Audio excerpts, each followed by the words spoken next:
आज के इस वीडियो में अपन बात करेंगे एक्सेस प्रेशर के बारे में कि कोई भी अगर हमारे पास मान लो कि लिक्विड की ड्रॉप है तो उसके अंदर कितना एक्स्ट्रा प्रेशर रहेगा इन कंपैरिजन टू आउटसाइड। ठीक है, तो let's start. That is excess pressure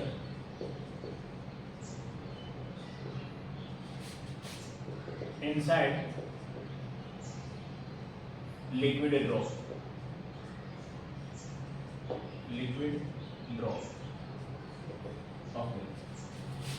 excess pressure inside liquid drop. एक ड्रॉप बनाता हूं, मान लो कि एक ड्रॉप है स्फेरिकल शेप में। ओके, ये पूरा का पूरा जो है वो लिक्विड है, ये पूरा लिक्विड है। देखो लिक्विड ड्रॉप या फिर लिक्विड ना भी लगाऊं तो ड्रॉप अगर मैं बोलता हूं तो ड्रॉप और बबल में फर्क है। बबल का मतलब तो आउटसाइड और इनसाइड एयर मिलेगी और इसमें आउटसाइड एयर मिलेगी, इनसाइड क्या मिलेगा, लिक्विड मिलेगा। ये ड्रॉप होता है। अच्छा, इसके अंदर का प्रेशर मान लो जो है वो है P1 और इसके बाहर का प्रेशर मान लो P2 है। तो जो एक्सेस प्रेशर होगा वो कितना होगा, तो सर एक्सेस प्रेशर जो होगा, एक्सेस प्रेशर जो होगा वो क्या होगा, P1 माइनस P2, क्योंकि अंदर का प्रेशर ज्यादा रहता है इन कंपैरिजन टू आउटसाइड। ठीक है, तो एक्सेस प्रेशर क्या हो जाएगा, P1 माइनस P2। इसको कैलकुलेट करते हैं कि ये एक्चुअल में कितना होगा। तो कैलकुलेट करने का तरीका देखें आप। मान लो इसको मैंने यहाँ से कट कर दिए मिड से, इसके दो पार्ट कर दिए, ऐसे दो पार्ट कर दो इसके। ओके, और इसके वन पार्ट पे अपन स्टडी करते हैं। तो इसका जो वन पार्ट है इसको यहाँ बनाता हूँ। तो इसका ये वाला जो पार्ट है वो कैसा दिखेगा,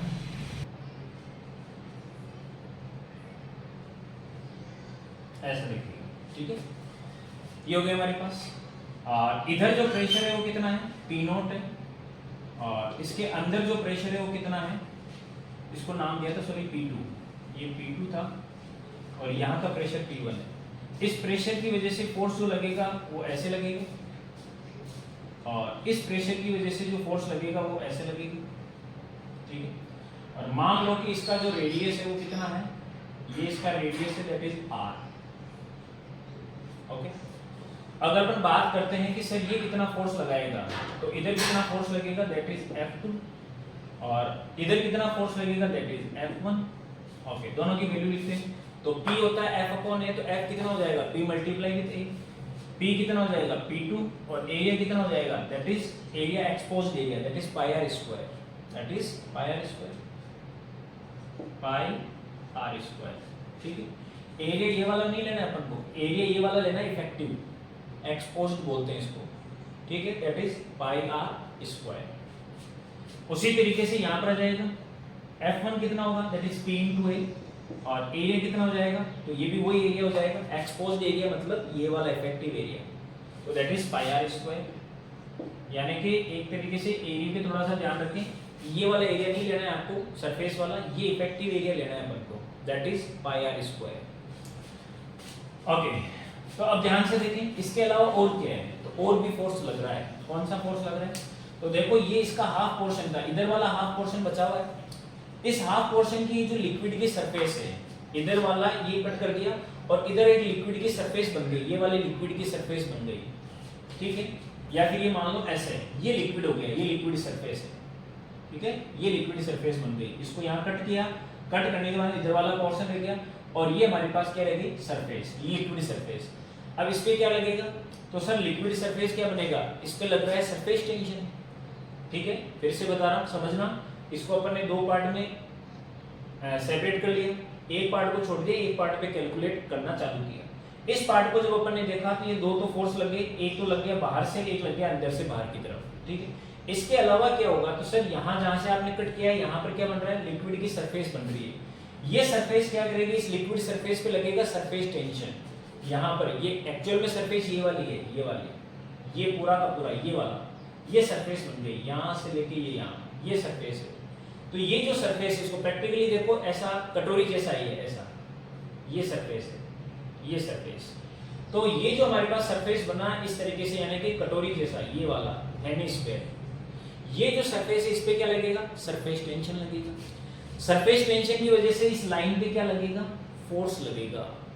ठीक है, फिर से समझना। अच्छा, जो पार्ट है इस चैप्टर का, मतलब इस टॉपिक का, वो ये वाला है। इसके बाद में तो कैलकुलेशन कर देंगे, कोई दिक्कत नहीं, लेकिन समझने वाली बात यहाँ है कि सर यहाँ पर ये दो फोर्स तो लग गए, लेकिन इसके अलावा और क्या लग रहा है, सरफेस टेंशन का फोर्स। वो कैसे लगा कि यहाँ पर क्या हुआ, इसको हटाने के बाद में इधर बच गया हेमिस्फीयर यानी कि कटोरी एक तरीके से, और ये लिक्विड का सरफेस है, ये पूरा का पूरा क्या है, ये लिक्विड का सरफेस है, ये पूरा लिक्विड का सरफेस, हालांकि पूरा लिक्विड का बराबर है लेकिन हमें लिक्विड सरफेस की बात कर रहे हैं, ये सरफेस है।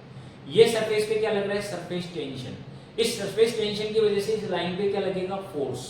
किधर लगेगा, परपेंडिकुलर टू लाइन। तो लाइन कौन सी बनी, ये वाली लाइन बनी। इस लाइन पे लगेगा अलोंग द सरफेस, तो सरफेस ये रहा कटोरा, तो इसके अलोंग लगेगा ऐसे और परपेंडिकुलर टू लाइन, यानी कि इधर एक और फोर्स लगेगा भैया ऐसे।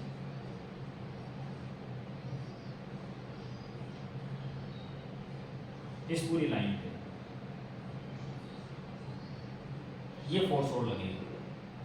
आई होप आपको समझ में आया होगा क्या बनाया अपन ने।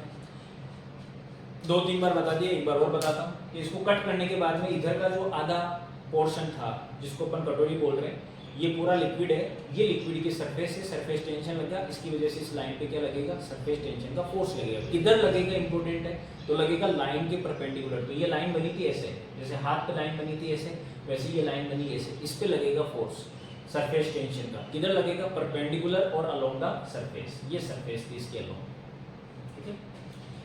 ये फोर्स, तो टोटल कितने फोर्स हो गए, एक फोर्स और आ गया यहाँ पे, इसको नाम दे दिया F, ठीक है। ये फोर्स कितना होगा, तो फोर्स का formula surface tension multiply with length, length कितना 2πr, दैट इज 2πr, ठीक है, क्योंकि F/L is T, then F is T into L। अब टोटल फोर्सेस कितनी होगी, इधर तो हो गई दो फोर्स, एक तो ये वाला, इन दोनों को इधर हो जाएगा, ये इधर हो जाएगा, तो नेट फोर्स कितना हो जाएगा, ये दोनों तो सेम डायरेक्शन में ऐड हो जाएंगे और ये वाला इसके अपोजिट डायरेक्शन में तो माइनस हो जाएगा। तो देखना जरा ध्यान से, ये हो जाएगा P2 pi r²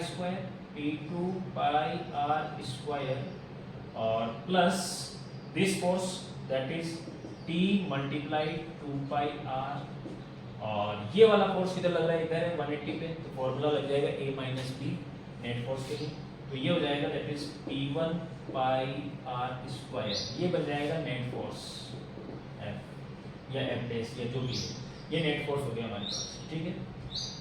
और ये नेट फोर्स कितना होगा, दैट इज इक्वल टू 0, क्योंकि ना तो ये मॉलिक्यूल इधर जा रहे हैं ना इधर जा रहे हैं, तो सेम स्टेट में। तो देखना टोटल फोर्स लगे 3, 1 2 3, तीनों को जोड़ दिया, ये और ये ऐड हो गई, ये अपोजिट था 180 पे, तो A माइनस B लग गया, ये नेट फोर्स हो गया दैट इज इक्वल टू 0, तो ये नेट 0 हो गया। अब इस पे अपन काम करते हैं, तो ये जैसे इधर जाएगा या फिर इसको छोड़ दो, ऐसे कर लो P2 और माइनस P1, क्योंकि यहाँ पाई आर स्क्वायर कॉमन आ गया, ठीक है, पाई आर स्क्वायर यहाँ कॉमन आ गया, इज इक्वल टू, इसको उधर भेज दो, माइनस ऑफ T 2πr, ठीक है, ये इक्वेशन काम में ले रहे हैं। तो ये हो गया हमारे पास, और ये उधर माइनस में, इसको माइनस से मल्टीप्लाई करेंगे तो ये 1 हो जाएगा, ये 2 हो जाएगा, और ये माइनस माइनस कैंसिल आउट हो जाएगा, ठीक है। तो ये हमारे पास आ गया। क्या किया मैंने, इधर दोनों साइड माइनस से मल्टीप्लाई किया, तो ये इधर माइनस था और ये इधर माइनस माइनस कैंसिल आउट हो गया, दैट इज, उल्टा तो नहीं कर दिया मैंने, देखना जरा ध्यान से, फिर से अपन देखते हैं कि ये हमारे पास था P2 माइनस P1, ये था P2 माइनस P1 और पाई आर स्क्वायर कॉमन आ गया, और ये चला गया उधर, that is minus of T 2πr, ठीक है। इसको दोनों साइड माइनस से मल्टीप्लाई करवा दिया, तो ये हो गया प्लस, और इधर माइनस से मल्टीप्लाई करवा दिया, इस माइनस को अंदर भेजा तो ये हो जाएगा प्लस और ये माइनस, यानी कि ये हो जाएगा P1 और ये हो जाएगा P2, बिल्कुल ठीक था, ओके। इसके बाद में देखो पाई आर से पाई आर कैंसिल आउट हो जाएगा, और यहाँ बच जाएगा that is P1 minus P2, P1 minus P2 तो निकालना था अपन को एक्सेस प्रेशर, तो ये कितना हो जाएगा, दैट इज 2T, और डिवाइड में क्या हो जाएगा R, that is excess pressure, very famous formula, that is 2T/R, ठीक है। ये था excess pressure inside liquid drop, minus plus का मैंने एक बार कंफर्म कर लिया, बिल्कुल ठीक है। तो ये हमारे पास था, ये था लिक्विड ड्रॉप के अंदर। अगर मैं बात करता हूं कि लिक्विड ड्रॉप के बजाय बबल हो तो क्या होगा, तो ये फॉर्मूला हो जाएगा 2T की बजाय 4T/R, ये हो जाएगा एक्सेस प्रेशर। ये क्यों, क्योंकि उस टाइम पे यहाँ पर जो सरफेस बनेगी वो एक नहीं बनेगी, दो बनेगी। यहाँ पर देखना मैं बना के बता रहा हूँ, यहाँ क्या होगा, अगर ये ऐसा होगा, ऐसा ऐसा होगा,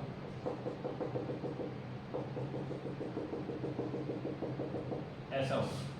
ये है हमारा बबल, इसमें दो सरफेस होती है, अंदर भी एयर और बाहर भी एयर। अब इसको कट करो आप, इसके दो पार्ट बनाओ, तो कैसा बनेगा हाफ पोर्शन, तो हाफ पोर्शन ऐसा बनेगा,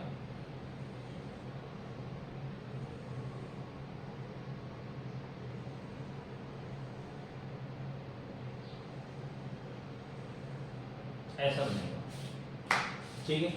अब ध्यान से देखो, तो ये एक फोर्स इधर लग जाएगा, एक बाहर से अंदर लग जाएगा, और इसके ऊपर लगने वाला फोर्स कितना होगा, तो इसके ऊपर लगने वाले फोर्स दो हो जाएंगे, ये देखो, क्योंकि इधर वाला पोर्शन क्या करेगा, ये सरफेस बन गई, सरफेस टेंशन से लाइन पे फोर्स लगेगा, लाइन कितनी हो गई, एक हो गई अंदर और एक हो गई बाहर, दोनों पे लगेगा, इस पे भी लगेगा और इस पे भी लगेगा, ठीक है। तो कितना लग जाएगा, डबल। तो ये जो फोर्स रहेगा कहाँ था, ये वाला फोर्स, ये फोर्स कितना हो जाएगा, डबल हो जाएगा। बाकी सारी क्वांटिटीज वो की वही, ये 2 की जगह हो जाएगा 4 टाइम्स। ये जो हमारे पास था 2 पाई आर टी, ये F इंटू था ना हमारे पास, जो फोर्स था वो था T इंटू एल, तो T इंटू एल कितना हो जाएगा, दैट इज फोर्स डबल हो जाएगा, तो 2T इंटू एल हो जाएगा, ठीक है, फोर्स डबल हो गया, और L होगा वही 2 पाई आर हो जाएगा, तो 2T 2 पाई आर, यानी कि यहाँ पर डबल हो जाएगा। आई होप आपको समझ में आया होगा। ये था एक्सेस प्रेशर से रिलेटेड अपना ये टॉपिक। नेक्स्ट क्लास में इससे रिलेटेड अपन कुछ न्यूमेरिकल्स देखेंगे और उसके बाद में फर्दर लीड करेंगे। Thank you.